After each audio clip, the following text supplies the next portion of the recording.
I mean, you're talking about a guy who's pretty much probably no better than Steve Johnson, so get the hell rid of him. And it's by far, as they said, it's one of the worst wide receiving cores in football right now. Okay. So I think you start with him and you start sweeping. You start with him and you start sweeping. So you want like sweeping overhaul. Yeah, clean it all up. Embrace the tank.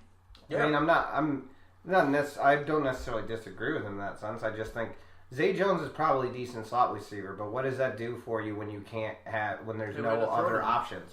Like, and you have nobody to throw them. At this point, you're not going to want to rush Josh Allen back out there. What's the point of getting him back out there just for, God forbid, he hurts himself again or even worse or is knocked out for the rest of the season or goes into next year and affects it when the team right now, no matter how long Josh Allen is out for, they're not going to win. It's just not possible. You can't do it with Derek Anderson. You sure shit can't do anything with Nathan Peterman. So why not trade him when you can at least get some kind of value back for him and try and build something in a draft? Yeah. Anderson's no touchdowns, 3 picks. It wasn't much better. Peterman, yeah. Yeah, but I mean, Anderson's old as dirt. At least there's an excuse for him. Peterman just can't do it. Right. I mean, 10% of the passes he's thrown or completions he's made have been to the other team. That's not a good statistic to have. No. So I just want to ask you guys if you feel the same way that I do about the Derek Anderson signing. First of all, I didn't realize he was with the Panthers for 7 years. Oh yeah, he was there a long time. I thought they just gotten rid of him. So, do you think that in his mind he was like, they took me from my cushy job of backing up one of the premier fucking quarterbacks of the league, sit my ass on the bench, making money doing nothing, and now I got to go out there and show everyone how much of a shitbag I am? Fuck. I mean, yeah. I mean, I could also see it as him seeing some potential that, you know what, maybe I can get some playing time in here, be a substitute, and like Josh McCown. I can leave. Let me get a little bit more playing time before I decide I'm done. Because it's not like he's doing this for money. He's not. He's probably thinking, let me get onto the field a little bit more before I decide that I'm going to move on to the next phase of my life.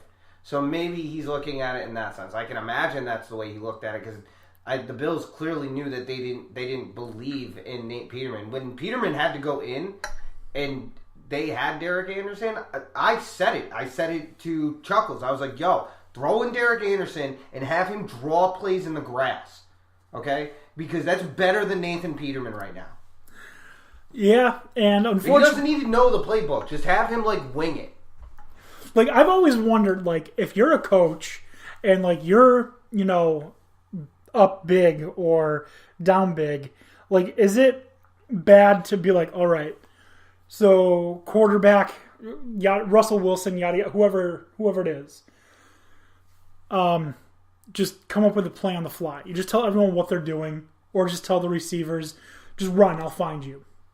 I mean, it's not an advantage, not in pro football. But that being said, it's still, it can be better than having Nate Peterman, who's going to throw the other team. And another point back to Calvin Benjamin is there's a reason that he was traded out of Carolina. That's where he was most successful. And Cam Newton needed a wide receiver. Why would they get rid of Calvin Benjamin if he wasn't a problem? And then to see the way he acts with his quarterbacks, my thought process looking at it as an outsider is, well, then this is a person who doesn't accept any personal responsibility. It's always the quarterback's fault for him not being successful. Yeah. That's great, but at a certain point there's accountability on yourself as a player.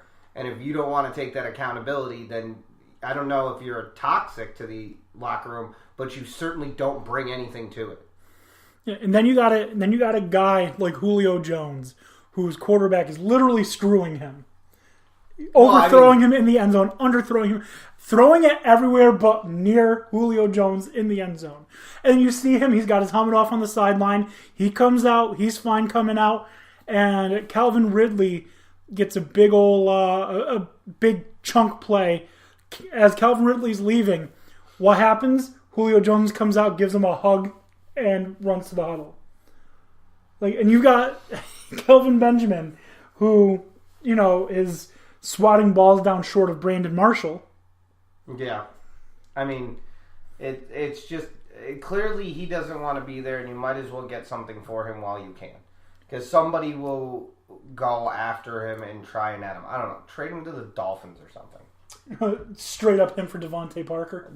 It doesn't matter. Speaking of trading him, Bills fans were asked what they would want in return for Kelvin Benjamin. And there's some great answers. I have the tweets. So, first one. The Cowboys are reportedly monitoring Bills wide receiver Kelvin Benjamin ahead of the trade deadline. #Bills Mafia. What would you want in compensation from Dallas for Benjamin? Adam Vasquez says, cardboard cutout of the Predator. I mean, he doesn't move, so it's pretty much the same thing. Okay.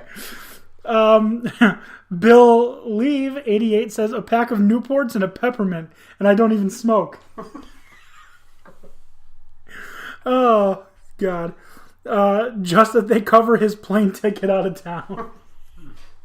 There's some pretty good ones. Like some good Texas barbecue, a horse saddle, and a case of Cabo Wabo tequila for a guy who doesn't give it his all on plays.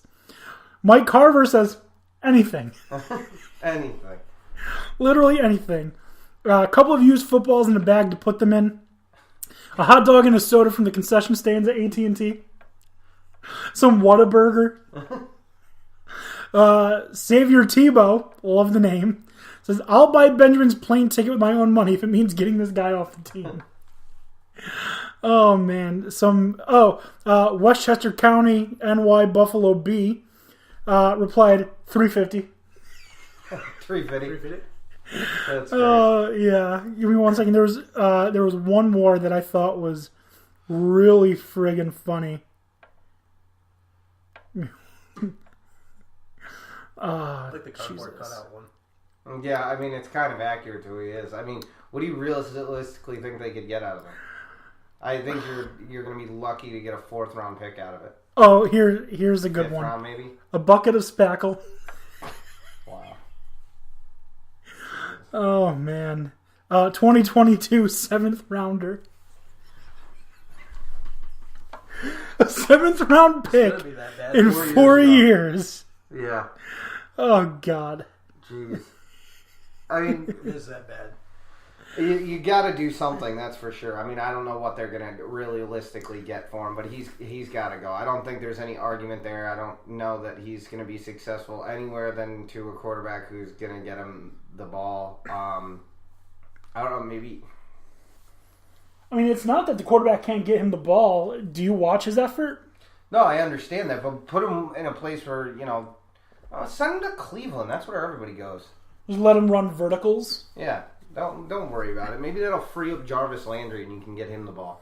Be like, oh, well, you're not throwing the ball my way. I'd be like, yeah, no shit, you're a decoy. Yeah. We didn't bring you in here to catch anything. You are 45 pounds heavier than when the Panthers drafted you. You might catch something out in the streets of Cleveland, but it's not going to happen in the stadium. That's a good point. So thanks for being here. Shut up. But anyway, yeah, no, I don't know how much you're going to get for Kelvin Benjamin. Probably not a lot, but you might as well sell him now. And I mean, because what's the point in holding on to him? Do you think his attitude's going to change? Zay Jones ran like a lunatic through an entire hotel room, but at least he's trying. He did. So I mean, that dude's out of his mind, but he tries. You don't have any problems, and you seem like it's inconvenient for you to spend a Sunday afternoon on the field. Yeah. I'm sorry it's not Saturdays anymore, but, we can't really change that. Contracts and television. Man, remember when he was so good at Florida State? Yeah, that's great. I mean, we'll get to your team later, but, I mean, the same can be said with Amari Cooper was so good in Alabama. Well, we'll get to Amari Cooper. So, what I'm going to say might surprise you. I mean, I have more faith in him at least being able to be somewhat more like his old self than Kelvin Benjamin. Kelvin Benjamin just doesn't seem like he cares.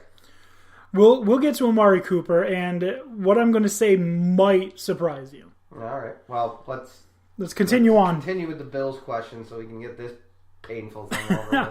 Topic number 2 for Chris. Do we trade Shady mid-season? My answer to that is, who would want him? Like right now, who would want? He's coming off of an injury. Well, now that he's injured, I don't know anybody. Even before before this, I would have had questions because is Sheedy really not? I mean, he's still putting up solid numbers for his age, and he probably got something left in the tank. I could have seen someone like Houston trading for him until Lamar Miller showed up. Well, yeah, he found out how to get to the stadium finally. That was nice of him. He didn't have the energy. Yeah, well, he didn't know where energy was. That's a stupid name. Energy Stadium. Jesus Christ. It is what it is. It's not. Listen, it's better than the name Enron Field, okay? Yeah. I mean, perhaps. Well, Enron doesn't exist anymore. I think the Mets should play in a dome and call it the Madoff Metrodome. That's not a good idea. They already get a reminder every year about Murdy Madoff. Yeah. And you didn't see that coming. The dude's name is Madoff. He made off with your money. I know. Like, is there any better like, he was born and he was like, I'm going to embezzle some shit. His first word was tax evasion. That's like naming somebody Pierre and expecting him not to be a butler. Or French. Yeah, well, duh. Of course, he's eating baguettes and a beret, but that's beyond the point. Leave baguettes are nice. I understand baguettes are nice. Are we going to talk about the ideal bread for soup, or do you want to talk about the fact that the Bills could trade Shady? Because I think they could. I don't know now because I don't know what happened when he fell on the sidelines, hurt his neck. Who the hell knows what happened? The only team that I could think of, and this is a scenario that would never happen, the only team that I could think of would be the Raiders. Maybe if you didn't believe in Josh Allen, you could try and persuade the Raiders with Shady and a pick to get Derek Carr to Buffalo. Maybe. I mean, but why? Then you literally wasted your pick on Josh Allen. Like, I see it'd be more likely that the Giants would go out of their way to try and trade for a Carr. This is another scenario that I had. Or maybe you trade for Derek Carr, flip him to a team like Jacksonville or the Giants, and try and get something from... Because you don't have anything that the Giants want, but I guarantee the Giants have things the Bills want. Well, yeah, probably. Yeah. I mean, they would take Sterling Shepard. I'm sure he'd be number one on their team. Yeah, I don't know that I'd want to give him Sterling Shepard. No. I mean, that being said, do we need offense? It doesn't matter. All right, yeah. Bill's question. So, I think Shady fits, but he only fits in a couple of spots. I could see him fitting... Hell, I could see him fitting almost doing what happened with Marshawn and sending him to Seattle. I could see him fitting in with Houston because, you don't know when Lamar Miller is going to get lost again. I could see him... I think Oakland would be a good spot for him. Oakland probably wouldn't be a bad spot. I mean, if I was Oakland, given how much I've given away anyway, I'd be trying to prop myself up and trying to push for Le'Veon to get him out there. Because you have plenty of money to do it now. You're not paying Mac. You're not paying Amari when his contract comes up. You've got all the money in the world to do it. You can probably even trade away Joseph to them and get that.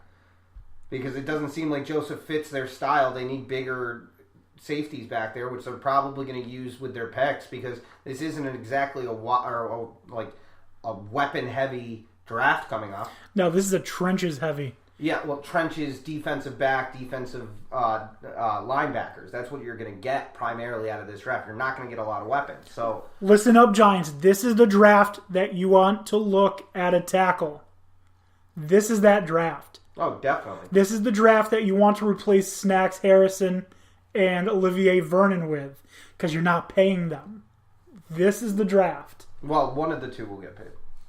I don't know. Harrison, I think Vernon's going to get paid. I think Vernon's going. I think they want to build... No, because the reason that they have Vernon in Ogletree is because they want to build that defense that can alternate and be able to play more of that 3-4 that they want to do. Yeah, but I'm not sure that Olivier Vernon is going to... It seems to me, from the things that I've seen, that he's not extremely happy with the direction of the Giants. Fine. Then if we don't take Vernon, I would say that you keep Snacks, then you're going to pick up either Bosa or you're going to pick up Houston. Ed Oliver. You're going to pick up one of the two to go on alongside of him so you get a pass rush. Exactly. That's what I think right now. And then literally spend the rest of your picks on offensive linemen, and if you get lucky in the second round where one of the quarterbacks drops to you,